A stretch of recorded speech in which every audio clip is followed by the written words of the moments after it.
Good morning, true crime friends. How y'all doing? Happy Monday morning. We're about halfway through the month. It's the Monday, March 11th.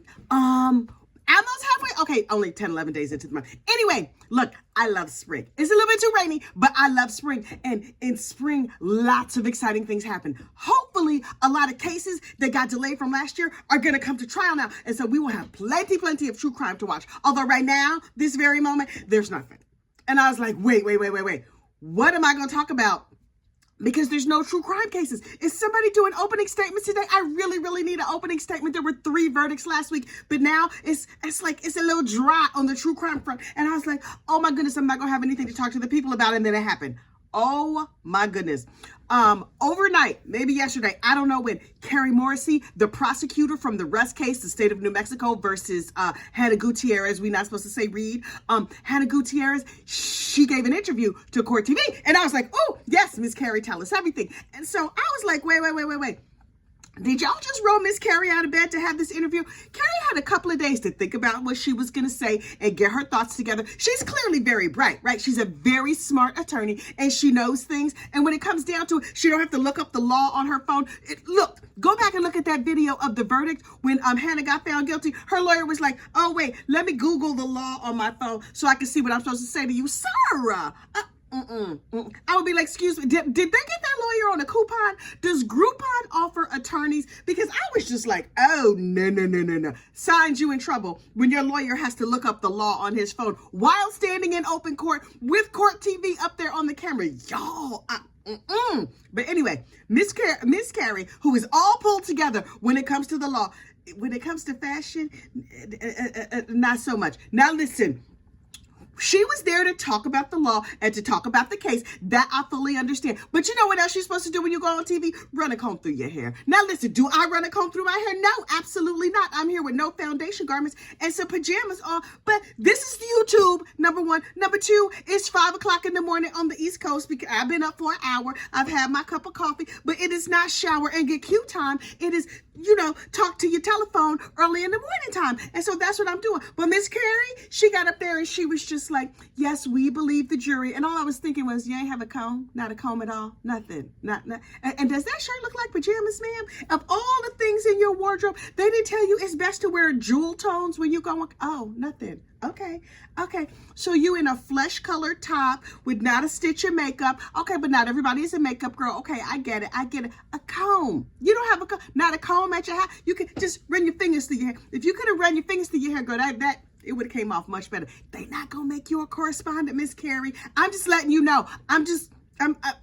Okay. But I'm shallow. Listen, you're not here for like news and information. You're here for gossip. You know you are. So anyway, she was just like, Hannah is in jail where she belongs, but we feel sorry for her, but we're not having pity for her because she's a woman or because she's young or because whatever else she said. I was too distracted by her hair to hear what else she was talking about. But then I was like, right.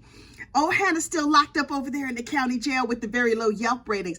And I was like, Hannah, girl, your mugshot was gorgeous. I hope things are working out good for you. Look, I took her mugshot and I cleaned it up. And I did some things to it. So okay, first of all, don't judge me, but just pause for a moment and have a look, and you can see what I've been working on this morning. Take a look. There it is, right there.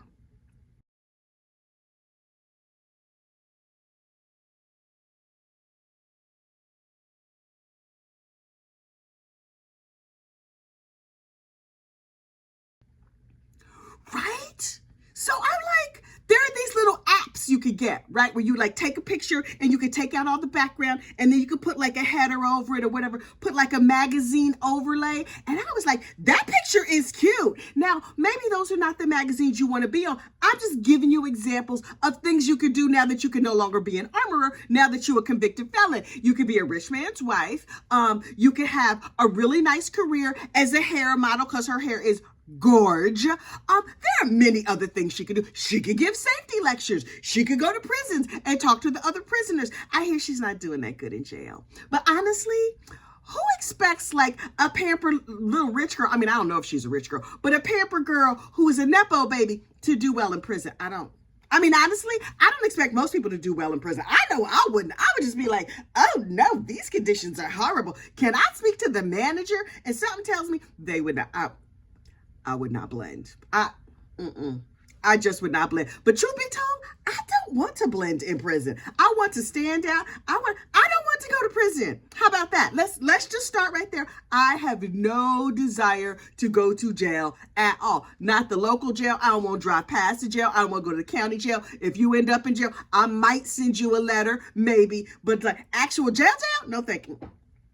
No, thank you. No, thank you. That's not where my gifts lie. It's just not. I have other gifts doing other things, but that is not it. And then I was like, that's it. It's nothing else to talk about. But then I remembered there's a new podcast out called Mother, Neighbor, Russian Spy. And I was like, oh, this is for me. I think it's only on Audible. This is not an ad. I'm just telling you what happened. So yesterday I was at Costco pushing my cart. Oh, it was too many people in Costco. I was like, it is people-y in here. Why do I come in here? Oh, the low prices. Yes, I'm all about that Costco life. Anyway, and I'm sharing a membership with my sister. So I was just like, oh, okay, sister, I could, let me put this in my cart, put that in my cart. And so I'm listening, right? And the audiobook I was listening to finished and my phone was in my purse and I couldn't find it. And it just played the next thing. And the next thing was this podcast called Mother, Neighbor, Russian Spy. And it's basically the plot of The Americans, that TV show, The Americans, only this happened in real life. And I was like, really? This lady, who was just like a nice, unassuming lady, got set up with this dude. And I mean, they were Russian, but they like moved them to America and they just lived in America for like 20 years or something, for a real long time. And I was like, okay, first of all, the narrator of this podcast was Rosamund Pike, and she has like this beautiful British accent. And she said the name, because these spies lived in New Jersey. You know, now I'm looking at all my neighbors real hard. Not Spike's parents. They might be spies. I'm just saying. I think these people might be spies. So if not Spike wanders over to my yard and he stays, possibly against his will. I'm just saying, I'm not saying I'm gonna kidnap the dog. I am absolutely not going to kidnap my neighbor's dog. But if he comes over here, doesn't the law of finders keepers apply? Because I think, is that the Bible? 2 Kathy 2 verse 3, finders, keepers, losers, weepers. I don't know. I'm no biblical scholar. That might be a local ordinance or something. The law of finders keepers. Okay. Anyway. So, my next door neighbors who are possibly spies, and then maybe Rosamund Pike could narrate the story. And then when they get carted back off to Russia, then I get to keep the dog. That's so exciting. Anyway, this Rosamund Pike was telling this story about these people in New Jersey who were spies, but they blended into like America or whatever. Here's the thing. She said all the names of the towns wrong, but the way she said them, I was like, maybe that's the way we should say Hoboken, because we call Hoboken, New Jersey. It's probably like a native name or something, but I'm like, Hoboken is Hoboken. She's like, Hoboken. They lived in Hoboken. I was like, oh, Hoboken. Now I went to go visit Hoboken. Okay, lady, but it's Hoboken. And then instead of saying Montclair, she was like, Montclair. I was like, oh, Montclair.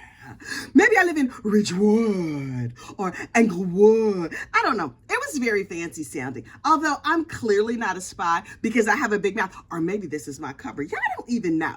I could be a spy. Those people next door, definitely spies. So when they get sent back to their native country for spying, maybe I should call and turn them in as a way to get that dog. As a way to keep the neighborhood safe. Listen, I think I might have said too much. Hang on.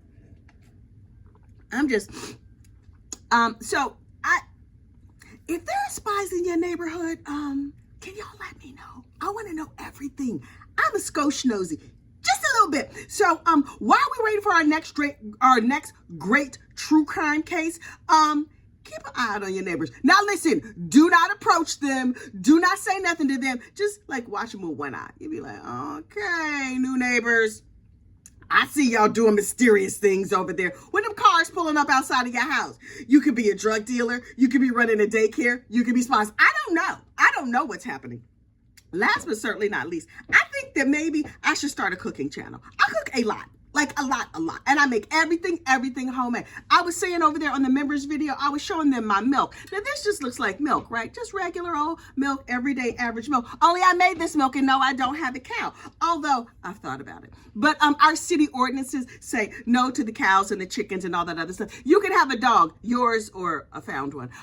But no cows in Bergen County in your backyard, apparently. But I make almond milk, and I make almond milk that does not separate. It stays fully emulsified no matter what. So anyway, I might, while we waiting on our next true crime case, maybe I'll just do some true crime and cooking, or maybe we'll cover some old true crime. Or if there's a case that you know about that I have not noticed. Now listen, I don't want anything where they like, I was listening to one the other day and it was like, oh, this lady unfortunately unalived a bunch of infants. No. I have a rule against unalive dead children. Now listen, what do I prefer? I prefer a crime where everybody stays on this mortal coil, like a skosh of espionage. A bank robbery would be delightful. A solicitation to commit an unaliving, yes please. An actual unaliving, okay, but only if it's an adult and preferably if it's a bad person. I'm waiting to get follow-ups on that Rosebud murder case out of Greer, South Carolina. I'm looking for more information on that. That lady, we was like, oh, she's a victim, this is terrible. And then we found out that it was a public service homicide. Okay, so if there's a public service homicide in a town or village near you, please tell us all about it. Although we learned recently that public service homicides are not allowed. You're not supposed to homicide anybody. Okay, I had to write that down in case I forget. I'm not saying, I can't go to jail. Ooh, Jesus, I cannot go to jail. But in case something comes up and action needs to be taken, note to self, no public service homicides, which means you cannot, unfortunately, unalive any people, even if they're bad. You're supposed to call the police and possibly steal their dog. Okay. I might have incriminated myself on this whole not Spike situation. I'm not saying nothing else about that dog. But if y'all see a new dog roaming around over here in the background, don't say nothing to me. Just don't even mention it. Act like you don't see it, right? See no evil, hear no evil, speak just a little bit of evil. Anyway, I'm just saying, keep your mouth shut. Don't ask no questions. All right, y'all get out there and have a great day. Oh, wait, like this video, subscribe to the channel. I will see you later. Bye.